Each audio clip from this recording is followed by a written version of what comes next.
Hey, this is Presh Talwalkar. How many of these mind-bending puzzles can you solve? Puzzle 1. We have a square with a side length equal to 4 units. Divide the square into 4 quadrants. From 3 of the quadrants, remove a square which has a side length equal to 1. Here is the multiple part question which has been asked as a Google interview. From the upper left quadrant, you need to divide the white area into 2 equal shapes. From the lower left quadrant, you need to draw lines to divide the white area into 3 equal shapes. From the lower right quadrant, you need to divide the white area into 4 equal shapes. And in the final quadrant, you need to draw lines to divide the white area into 5 equal shapes. So how do you do it? Let's get started with 2 equal shapes. This is relatively easy. If you connect the corners of these 2 squares, you will end up dividing the white area into 2 equal shapes. Easy peasy.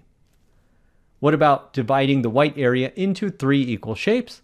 This is also very easy. You can subdivide this into 3 different squares that are equal shapes and equal areas. Now what about 4 equal shapes? This is significantly harder. It takes a truly creative mind to see the solution. There is a self-similar nature in this answer. What you need to do is scale this L shape down into another L shape right here in the center. And then you can divide the white area into 4 of these equal L shapes. This is quite challenging. We finally have the last quadrant, which we need to divide into 5 equal shapes. As the shapes have gotten progressively harder, it's natural to think that 5 equal shapes would also be very difficult. Most people start out by thinking about a point in the center, and then maybe dividing this square into 5 equal areas. However, this cannot be the answer because while these are equal areas, these are not equal in shape. So this seems like a very tricky problem. How do you divide this last quadrant into 5 equal shapes? It's actually very easy. Just draw 4 horizontal lines that are equally spaced, and voila! We have divided this quadrant into 5 equal shapes. Sometimes all you need to do is keep it short and simple. Puzzle 2. We have a 4x4 grid that's filled with 10 coins. The challenge is to move exactly 2 coins to new squares so that every row and every column has an even number of coins. So let's start by analyzing this problem. Every single row and column has an even number of coins except for 2 rows. The second row has 3 coins and the third row also has 3 coins, and 3 is an odd number.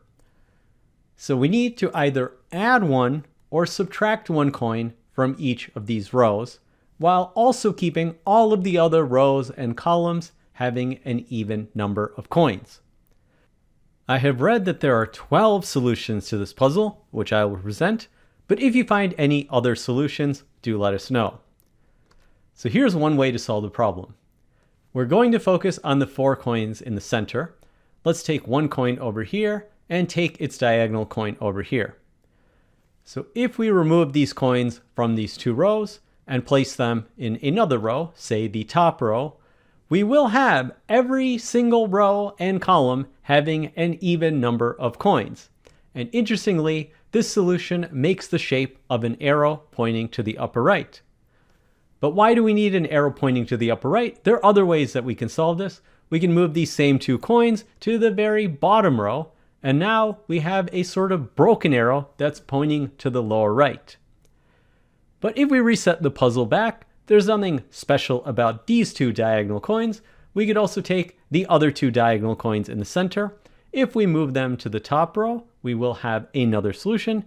And if we move these 2 coins to the bottom row, we will have another solution. And this is an arrow pointing to the lower right. Let's reset the puzzle. Let's now take a coin from the center and take this coin in the bottom left corner. Here's another way to solve the problem. Let's move the coin from the corner up 1 row and move the other coin down 2 rows. So we have another solution where every single row and column has an even number of coins. But there's nothing special about these 2 coins.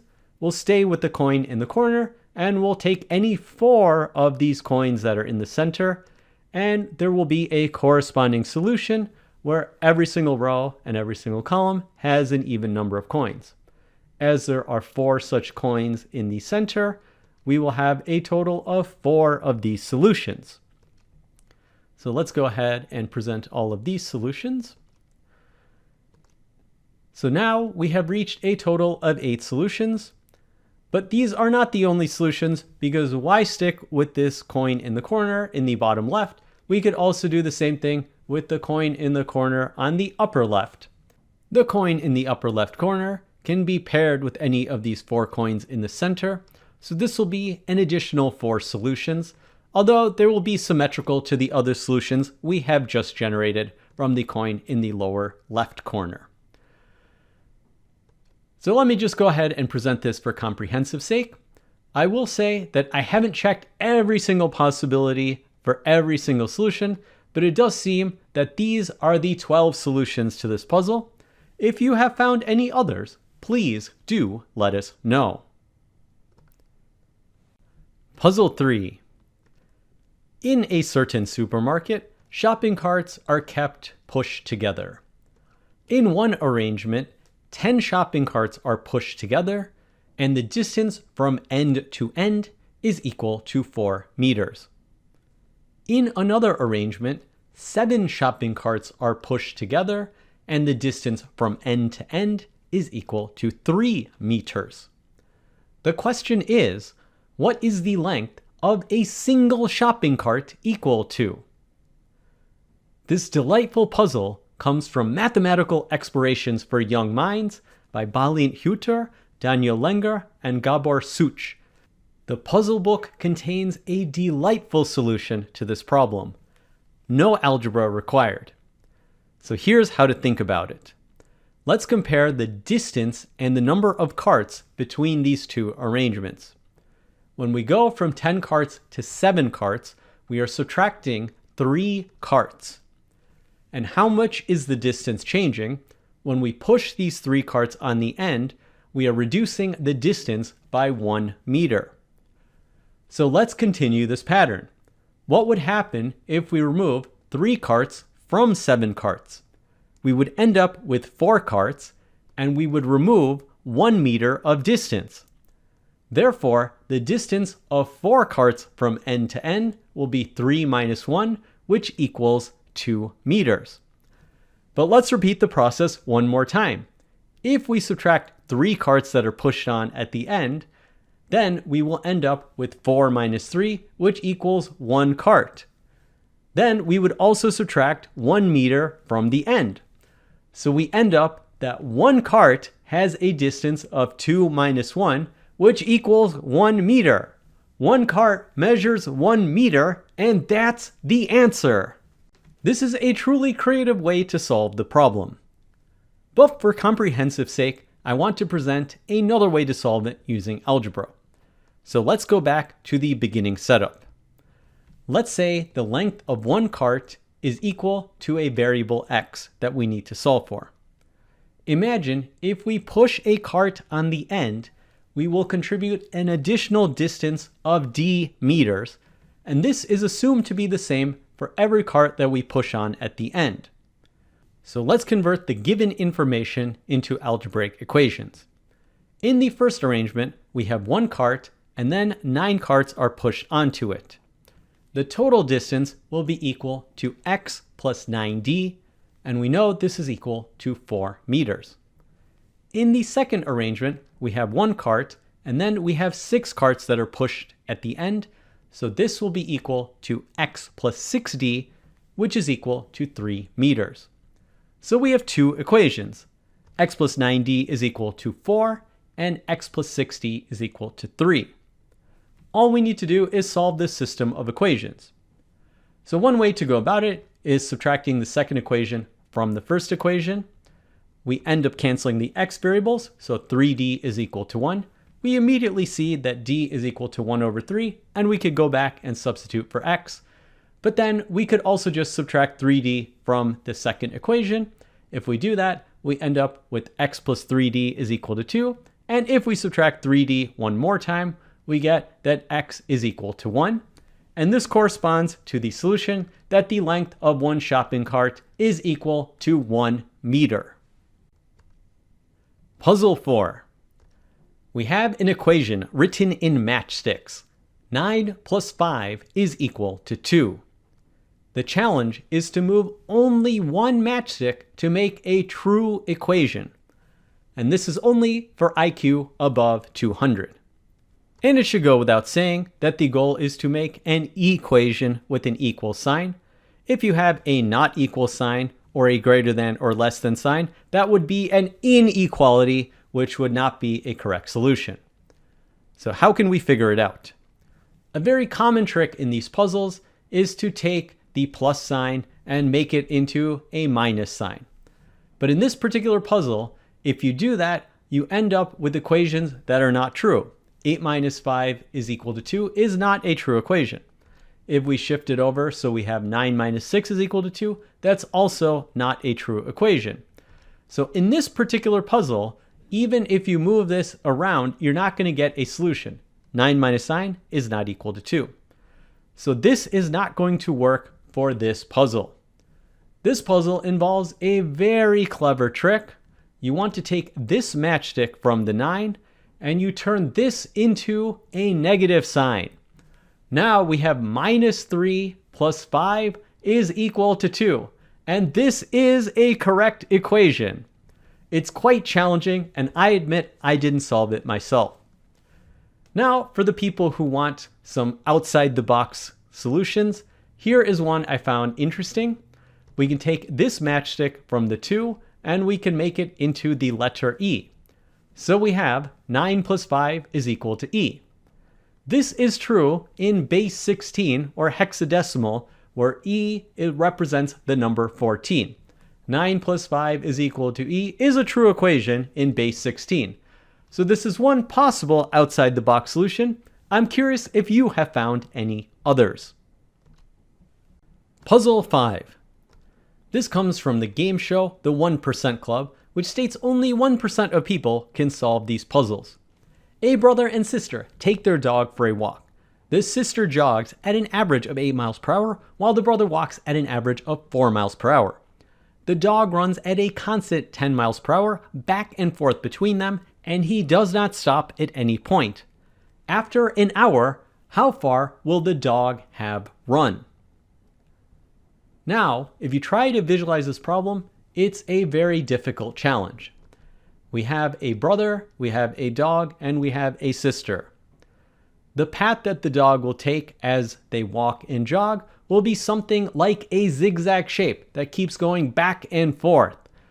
So this seems like a truly impossible puzzle, and you would have to solve some sort of infinite series to figure out the distance the dog has traveled. But there is a trick. Let's read the question a little closer. The dog runs at a constant 10 mile per hour speed.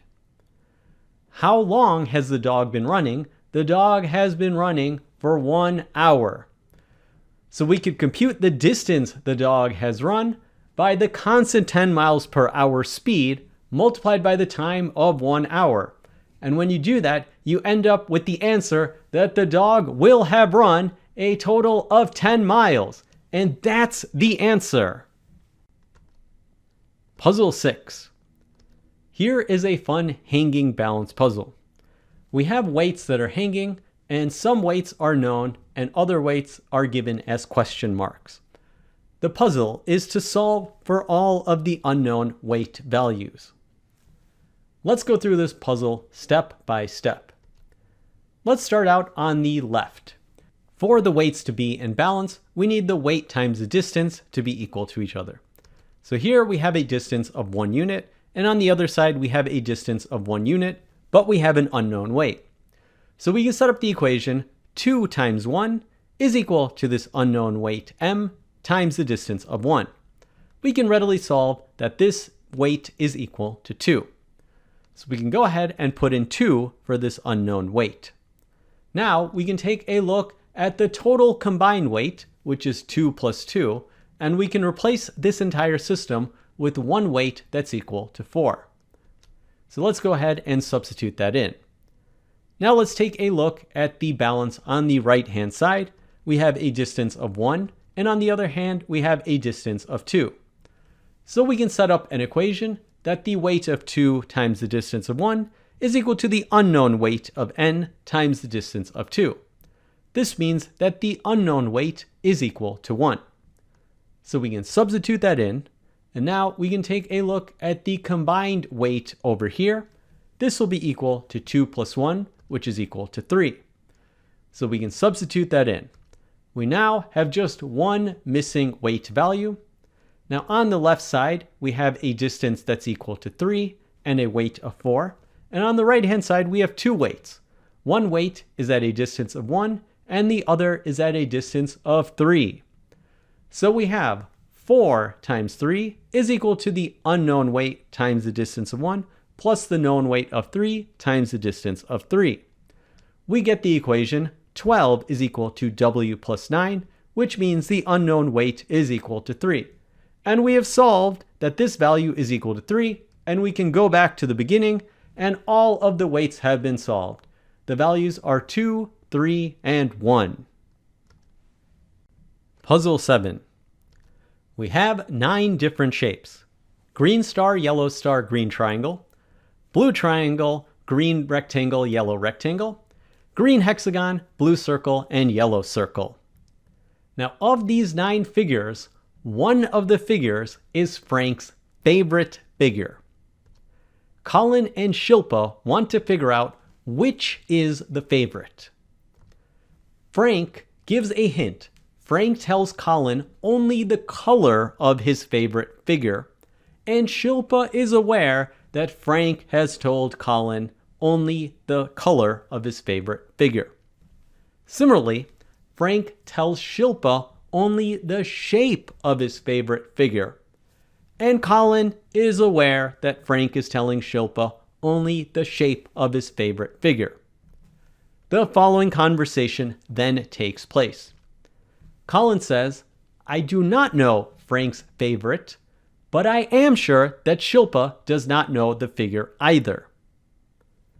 Shilpa then says, "At first I did not know, but now I do know Frank's favorite figure." Colin then announces, "Now I know the favorite figure too." The question to you is, what is Frank's favorite figure? So this is a mind-bending logical puzzle, so let's go through it step by step. Let's categorize each of the 9 figures by color and shape. We know that Colin is told a color. There are 3 possible colors Colin could have been told: green, yellow, or blue. If Colin was told the color green, he would know that Frank's favorite figure would have to be one of 4 options.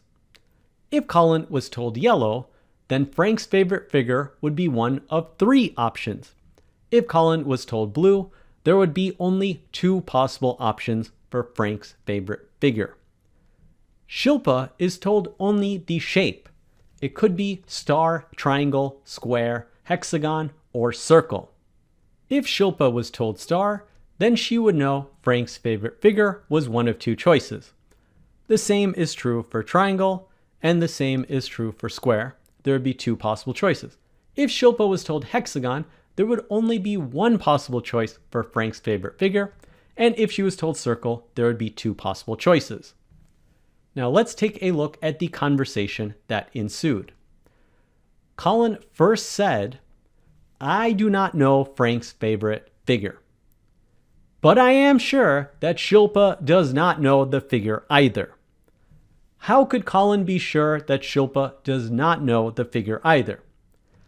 If Shilpa was told hexagon, Shilpa would know there's only 1 possible choice for Frank's favorite figure.